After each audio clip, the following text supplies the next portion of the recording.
Rape, बलात्कार, हत्या। Rape, बलात्कार, हत्या ये नॉर्मल चीज हो गए है आज के तारीख में हमारे देश में।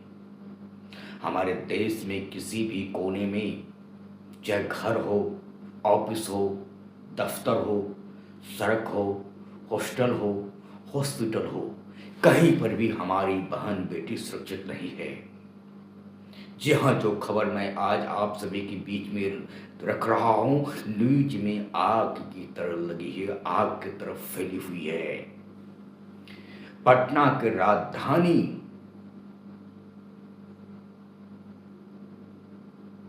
पटना के राजधानी यानी कि बिहार की राजधानी में शंभू हॉस्टल में नीट की तैयारी कर रही थी बेटी।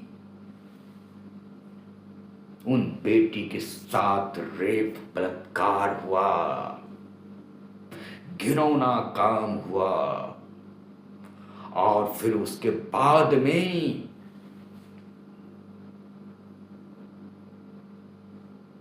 प्रशासन ने कह दिया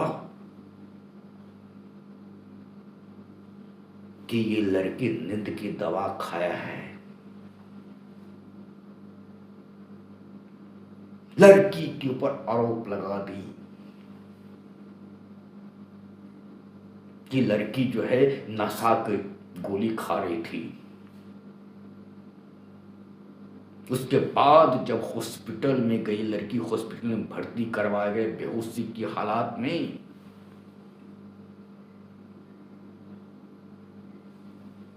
तो फिर वहां पर डॉक्टर भी मिल गए उस बलात्कारी, उस रेपिस्ट के साथ, उस हत्यारे के साथ।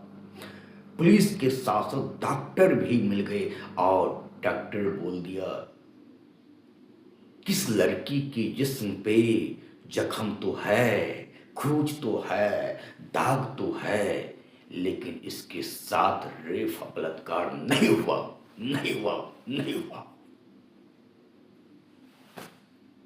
एक हॉस्पिटल से दूसरी, जब उस लड़की की, माफी चाहिए, जब उन लड़की को अधिक ज्यादा तबीयत खराब होने लगा तो एक हॉस्पिटल से उठाकर दूसरे हॉस्पिटल में लेकर गए और दूसरे हॉस्पिटल से तीसरी हॉस्पिटल में लेकर गए।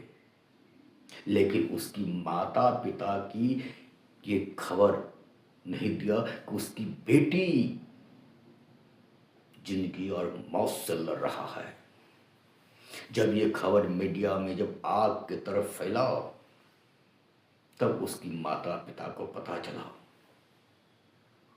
आज जब माता पिता जो है अपनी घर से जो है कि हॉस्टल पहुंचा, हॉस्पिटल पहुंचा, तो प्रशासन प्रशासन माता पिता को अपनी बेटी से मिलने नहीं दिया, मिलने नहीं दिया।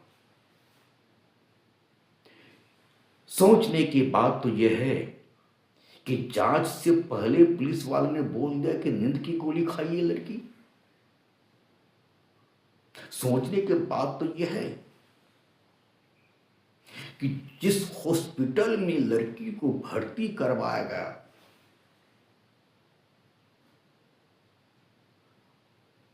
वो हॉस्टल के ही रिश्तेदार की है।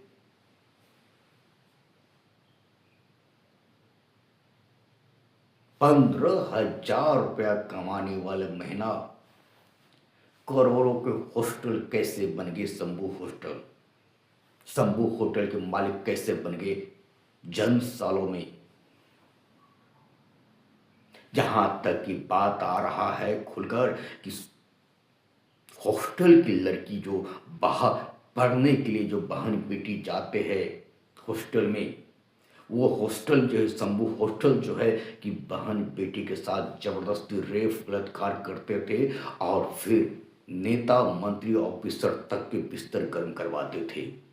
ये जो खबर आ रही है मीडिया में, वही खबर मैं दे रहा हूं। बहन बेटी के साथ या तो जबरदस्ती हो या तो फिर राजी से हो, उन बहन बेटी के साथ जबरदस्ती बड़े बड़े नेता मंत्री और बड़े बड़े डॉक्टर के पास सप्लाई करते थे।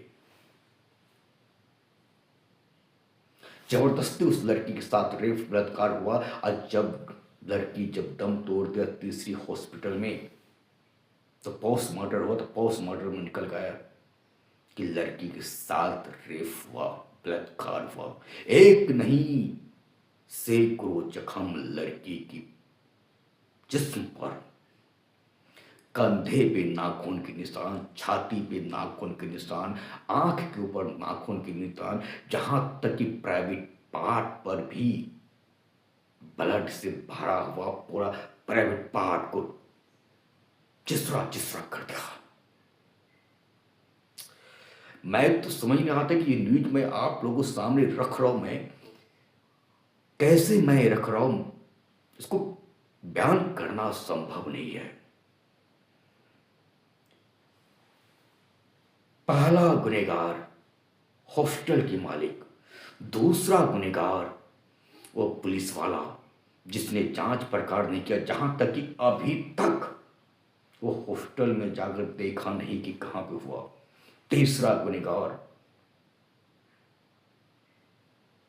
डॉक्टर, चौथा गुनहगार शासन और प्रशासन, और पांचवें गुनहगार